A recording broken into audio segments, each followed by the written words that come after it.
በዚህች ኃላፊና ጠፊ በሆነች ዓለም ውስጥ ስንኖር ስጋችንን ለማርካትና ፍላጎታችንን ለማሟላት ስንል ደጅ ጠንተናል። ስንትስ ማዕዶችን ተካፍለናል። ሆኖም ግን ያ ሁሉ ድግስና ደስታ ለጊዜው እንጂ ለዘላለም የሚሆን እርካታን አልሰጠንም። ነፍሳችን ግን ዘወትር የምትጮህና የምትናፍቀው አንድ እውነተኛ ማዕድ አለ። እርሱም የሰማይና የምድር ጌታ የሕይወት ምንጭ የሆነው የኢየሱስ ክርስቶስ ቅዱስ ሥጋና ክቡር ደም ነው። አሁን የታላቁ አብይ ጾም ደጃፍ ላይ ቆመናል። ይህ ወቅት ለክርስቲያን ዝም ብሎ በዓመት አንድ የሚመጣ የሰንጠረዥ ለውጥ አይደለም። ይልቁንም የነፍስ ጽዳት የሚደረግበት፣ የሰማይ መና የሚወርድበትና ደካሞቹ ፍጥረታት ከፈጣሪያችን ጋር በአንድነት የምንጣበቅበት ድልድይ ነው። ምናልባት ላለፉት ዓመታት ገና ነኝ፣ አልበቃሁም፣ ኃጢአቴም ከብዶኛል በሚል የፍርሃትና የጥርጣሬ ድምፅ ከማዕድ ርቃችሁ ይሆናል። ነገር ግን ወዳጆቼ ነገ የምትባል ቀን የማን እንደሆነች አናውቅም። ዛሬ ግን የጸጋ ቀን ናት። በዚህ ጾም እቆርባለሁ ብላችሁ ለወሰናችሁና በልባችሁ ውስጥ ያችን ቅድስት ሰዓት ለምትናፍቁ ሁሉ ይህ ዝርዝር መመሪያ ከዝግጅት እስከ ፍጻሜ ከምድራዊ ድካም ወደ ሰማያዊው ክብር እንዴት መሸጋገር እንዳለባችሁ መንገዱን ያሳያችኋል። እንዲህ ያሉ አስተማሪ ቪዲዮዎች ለብዙዎች እንዲደርሱ ላይክ በማድረግና ለቻናላችን አዲስ ከሆናችሁ ሰብስክራይብ በማድረግ ቤተሰብ እንድትሆኑ ጋብዛችኋለን።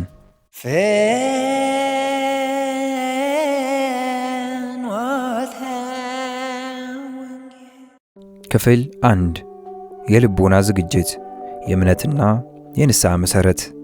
ወደ ቅዱስ ቁርባን የሚደረገው ጉዞ የሚጀምረው ከቤተ ክርስቲያን ደጅ ብቻ ሳይሆን ከሰው ልጅ ጥልቅ የልቦና ክፍል ነው። ብዙዎቻችን ለቁርባን ስንዘጋጅ ትኩረታችንን የምናደርገው በስጋዊ ዝግጅት ላይ ብቻ ሊሆን ይችላል። ምን እንልበስ፣ ስንት ሰዓት እንጾም የሚሉ ጥያቄዎች ያሳስቡናል። ሆኖም ግን ዋናውና ቀዳሚው እርምጃ የልቦና ዕውቀትና መንፈሳዊ ንቃት ነው። ወደዚህ ታላቅ ምስጢር ከመቅረባችን በፊት ነፍሳችንን ምን ልቀበል ነው የሚሄደው ብለን ልንጠይቃት ይገባል። ይህ የምንቀበለው ነገር በዓይናችን እንደምናየው ተራ ህብስት ወይም ደግሞ ተራ ወይን ጭማቂ አይደለም። ይህ በመንፈስ ቅዱስ እሳትነት የተለወጠ ዓለምን ሁሉ የፈጠረው ስለኛ በመስቀል ላይ የቆረሰውና የፈሰሰው የጌታችን የመድኃኒታችን የኢየሱስ ክርስቶስ እውነተኛ ሥጋና ክቡር ደም ነው። ይህንን እውነት ያለ ጥርጥር መቀበል የድኅነታችን መሠረት ነው። ብዙ ጊዜ አእምሯችን በምድራዊ ስሌት ተጠምዶ እንዴት ሆኖ የክርስቶስ ሥጋ ይሆናል የሚል ጥርጣሬ ደመና ሊያጠላበት ይችላል። ነገር ግን መለኮታዊ ምስጢር በአእምሮ ምርምር ሳይሆን በእምነት ጥንካሬ ነው የሚገለጠው። በውስጣችን ቅንጣት ታህል ጥርጣሬ ይዘን ብንቀርብ ቁርባኑ ለሕይወት ሳይሆን ለፍርድ ይሆንብናል። እንደ ይሁዳ በክፋትና በጥርጣሬ ከመቅረብ ይልቅ እንደ መቶ አለቃው ጌታዬ ሆይ በቤቴ ጣራ ስር ልትገባ አይገባኝም በሚል ትሕትናና አምናለሁ በሚል ጽኑ እምነት ልንታጠቅ ይገባል። እምነት ከሌለ ቁርባን ትርጉም የሌለው ሥርዓት ብቻ ይሆናል። በእምነት ሲሆን ግን የማይፈወሰውን ቁስል የሚፈወስ የዛለች ነፍስን የሚያድስ ሰማያዊ መድኃኒት ነው። ይህን የእምነት መሠረት ካጸናን በኋላ ወደ ታላቁ የነፍስ ጽዳት ዘመቻ እንሸጋገራለን። እስኪ ያስቡት፣ በምድራዊ ሕይወት አንድ ትልቅ ሰው ወይም የምንወደው እንግዳ ወደ ቤታችን ሊመጣ ሲል ቤቱን እናጸዳለን፣ ቆሻሻውን እናስወግዳለን፣ ምርጥ ሽቶ እንረጫለን። ታዲያ የሰማይና የምድር ፈጣሪ የነገሥታት ንጉሥ የንጹሐን ንጹሕ አምላክ ወደ ሰውነታችን ሊገባ ሲል ምን ያህል ልንጸዳ ይገባል? እዚህ ጋር ነው ንስሐ አስፈላጊ የሚሆነው። ንስሐ ማለት ያለፈውን ኃጢአት በዝርዝር መናዘዝ ብቻ አይደለም። ንስሐ ማለት መለወጥ ማለት ነው። ወደ ጨለማው የነበረውን ፊት ወደ ብርሃኑ ማዞር፣ ከቆሻሻው መንገድ ወጥቶ ወደ ቅድስና ጎዳና መመለስ ነው። የንስሐ አባት መያዝ ደግሞ ለዚህ ጉዞ መሪ እንደማግኘት ነው። በፊታቸው ቀርቦ የልብን ሸክም አውርዶ መናዘዝ እንደ በረዶ ነጭ የሚያደርግ ሰማያዊ የጽዳት ሂደት ነው። የተደበቀ ኃጢአት ይዞ በቂም በቀል ተሞልቶ ወይም በንስሐ ሳይታጠቡ ወደ መሠዊያው መቅረብ እሳትን እንደመጨበጥ አደገኛ ነው። ምክንያቱም አምላካችን የሚበላ እሳት ነውና። ሆኖም ግን በንስሐ ሳሙና ታጥበን በእንባ ጸበልነት ነስጠን ስንቀርብ ያ እሳት አያቃጥለንም። ይልቁንም ይቀድሰናል፣ ያበራናል፣ ከዘላለም ሞትም ያድነናል። ስለዚህ የአብይ ጾም የመጀመሪያው ሳምንት የልባችንን ደጅ የምንጠናበት፣ ቂምን የምናስወግድበትና በፍጹም እምነት በሰማያዊ ማዕረግ ራሳችንን የምናጭበት ቅዱስ ወቅት ሊሆን ይገባል። ክፍል 2 የሥጋ ዝግጅት፣ የሥጋዊ መቅደስ ቅድስናና የሥርዓት ጥብቅነት። መንፈሳዊና ውስጣዊ ዝግጅት በንስሐና በእምነት ከታተመ በኋላ ቀጥሎ የሚመጣው ወሳኝ ተግባር ሥጋን ለታላቁ ክብር ማዘጋጀት ነው። ቅዱስ ጳውሎስ ሥጋችሁ የመንፈስ ቅዱስ ማደሪያ መቅደስ እንደሆነ አታውቁምን እንዳለ፣ ይህ የምንቀበለው መለኮታዊ እሳት የሚያርፍበት ሥጋችን እንደ ቤተ መቅደስ በጥንቃቄ ሊጠበቅና ሊገራ ይገባል። የአብይ ጾም ቁርባን ከሌላው ጊዜ ለየት የሚያደርገው በታላቅ ተጋድሎና በከፍተኛ ጥንቃቄ የሚከወን መንፈሳዊ ጉዞ በመሆኑ ነው። ይህ ዝግጅት ዝም ብሎ ባዶ ሕግጋትን መከተል ሳይሆን ለምንወደው አምላክ የምናሳየው የፍቅርና የአክብሮት መገለጫ ነው። የዚህ ዝግጅት ቀዳሚውና ዋነኛው መመሪያ የአንጾኪያ ጾም ተብሎ የሚታወቀው የሰዓታት ገደብ ነው። አንድ ቆራቢ ከቅዱስ ቁርባን በፊት ቢያንስ ለ18 ሰዓታት ያህል ከማንኛውም አይነት ምግብና መጠጥ ውሃን ጨምሮ መከልከል ይኖርበታል። ይህ 18 ሰዓት ዝም ብሎ የመራብ ጉዳይ አይደለም። ይልቁንም ጌታችን መድኃኒታችን ኢየሱስ ክርስቶስ በመስቀል ላይ ስለኛ የተቀበለውን ጽዋቶ መከራ የምናስብበት፣ እርሱ የተጠማውን ጥም የምንካፈልበት፣ ሥጋችንን ለነፍሳችን ፍላጎት የምናስገዛበት የተቀደሰ ሰዓት ነው። ሆዳችን ባዶ ሲሆን ነፍሳችን ለሰማያዊ መና ትራባለች። ይህ ጾም ሥጋችንን አድክሞ መንፈሳችንን የሚያበረታ፣ ለቁርባኑም ልዩ ናፍቆትና ዝግጅት በውስጣችን የሚፈጥር መለኮታዊ መሳቢያ ነው። ቀጥሎ የሚመጣውና ጥልቅ ማስተዋልን የሚሻው ጉዳይ የባለትዳሮች ንጽሕና ነው። ቤተ ክርስቲያን ጋብቻን በክብርና በቅድስና የምትመለከት ቢሆንም ወደ ቅዱስ ቁርባን በሚቀርብበት ወቅት ግን ልዩ የሆነ የመለየት ሥርዓት ትደነግጋለች። ይህም አንድ ቆራቢ ከቁርባን በፊት ለ3 ቀናት እንዲሁም ከተቀበሉ በኋላ ለ2 ቀናት በአጠቃላይ ለ6 ቀናት ከሥጋዊ ግንኙነት ተከልክለው ራሳቸውን መጠበቅ ይኖርባቸዋል። ይህ መከልከል ግንኙነቱን በመጥላት ሳይሆን ትኩረታቸውን ሁሉ ወደ ሰማያዊ ሰርግ ለማድረግ፣ ልባቸውን ለጸሎት ለማንቃትና ሰውነታቸውን ለክርስቶስ ማደሪያነት ብቻ ለይተው ለማቆየት የሚደረግ መንፈሳዊ ተጋድሎ ነው። ይህ ጊዜ ሰውነታችንን ለፈጣሪ በስጦታ የምናቀርብበት የቅድስና ወራት ነው።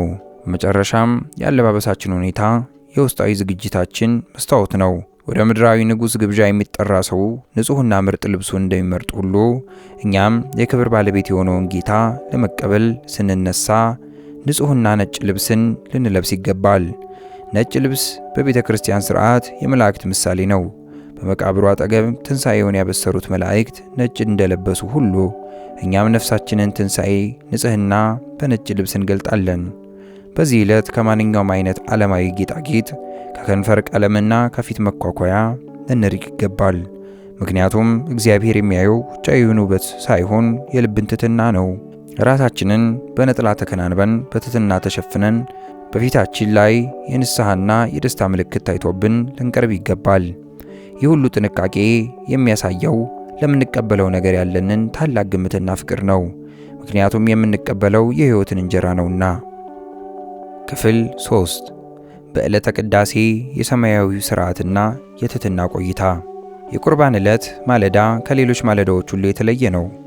ዓለም ገና እንቅልፍ ላይ እያለች የንጋቱ ወፍ ዝማሬውን ሳይጀምር ጨለማውም ሙሉ በሙሉ ሳይገፈፍ ወደ እግዚአብሔር ቤት መገስገስ በራሱ ትልቅ ጸጋና የበረከት ምንጭ ነው።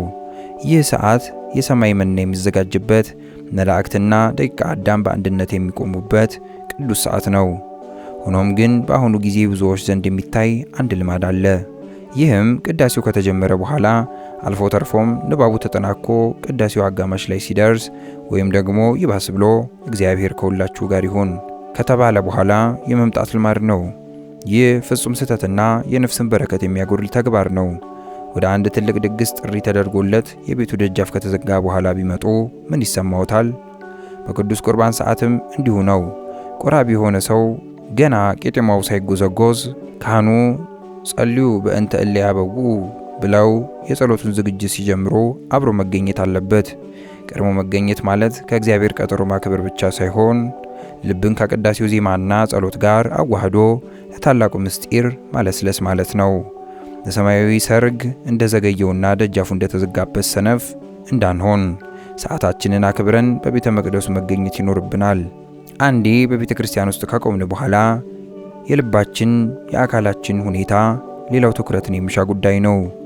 ቤተ ክርስቲያን ምድራዊ ሕንፃ ሳይሆን ሰማይ በምድር ላይ የምትታይበት ስፍራ ናት።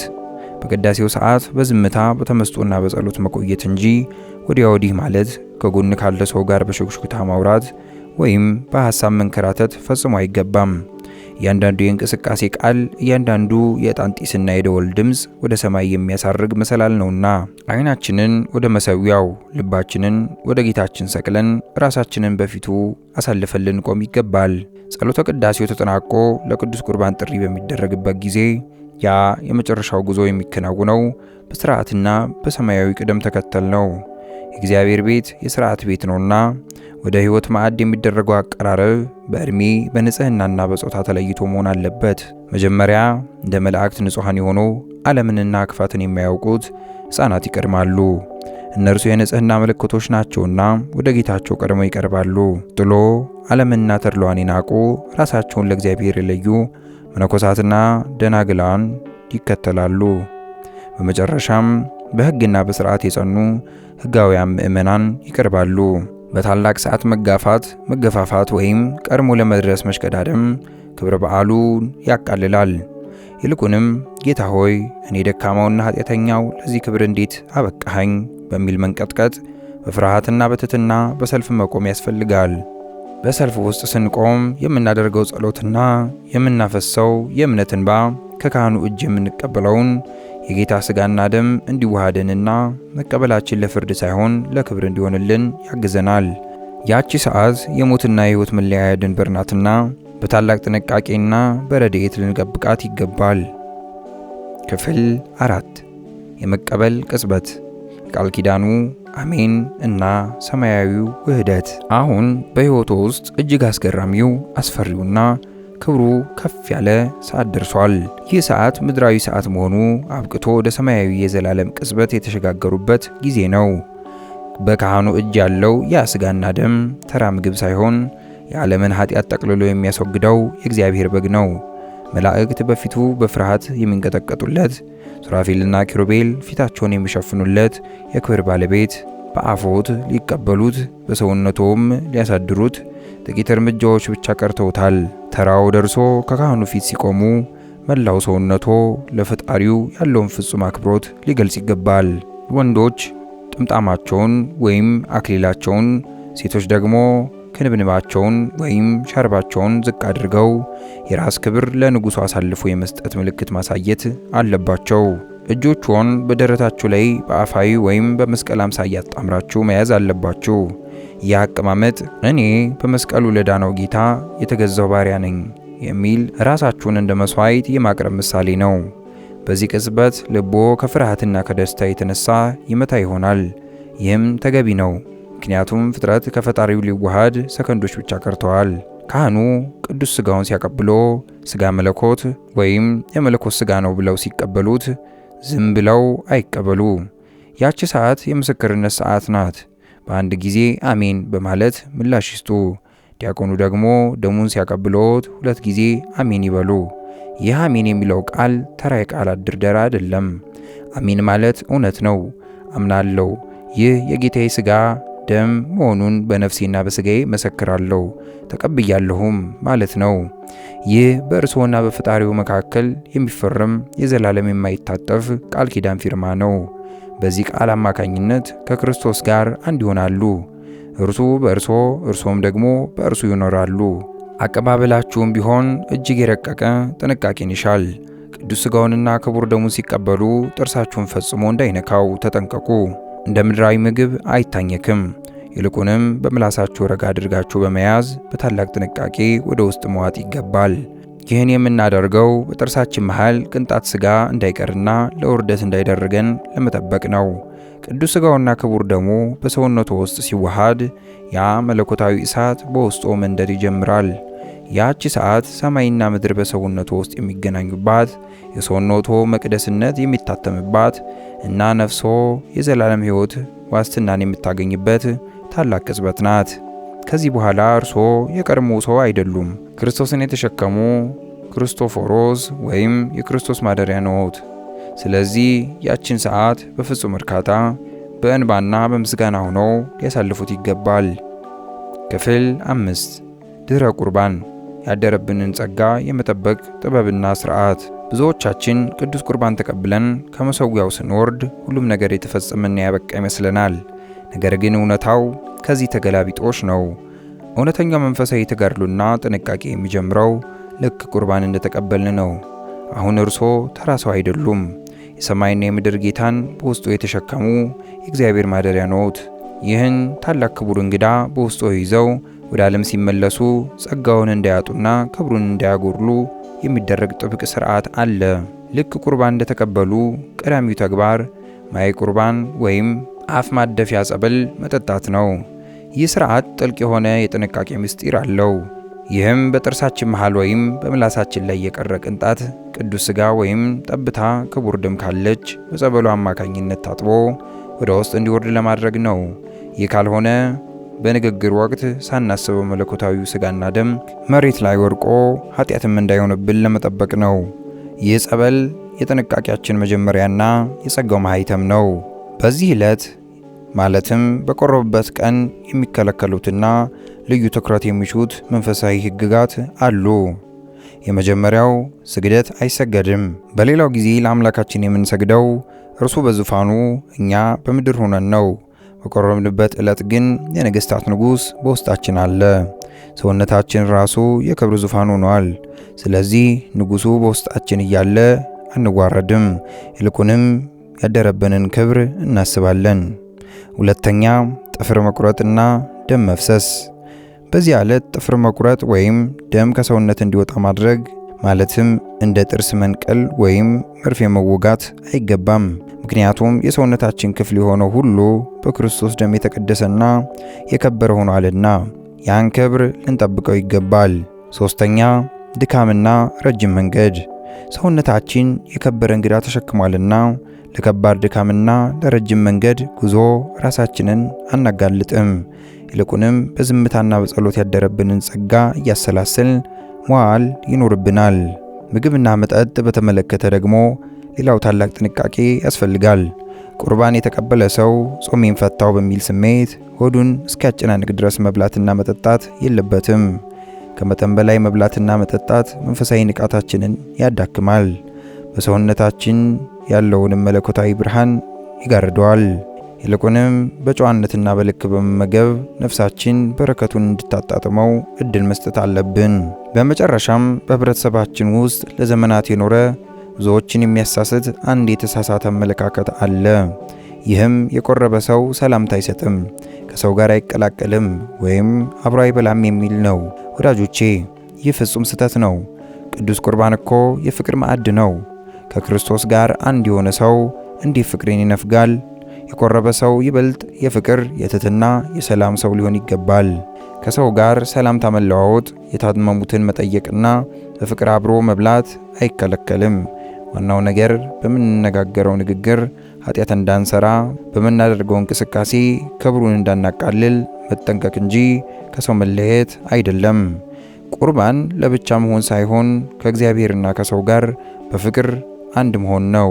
እንግዲህ ወዳጆቼ ይህ የአብይ ጾም ዝግጅት ለእኛ የቀረበልን የታላቅ ግብዣ ጥሪ ነው። እግዚአብሔር አምላክ ሊቀድሰን ሊያነጻንና በቅዱስ ሥጋውና ደሙ አማካኝነት የዘላለም ሕይወትን ሊያወርሰን ይፈልጋል።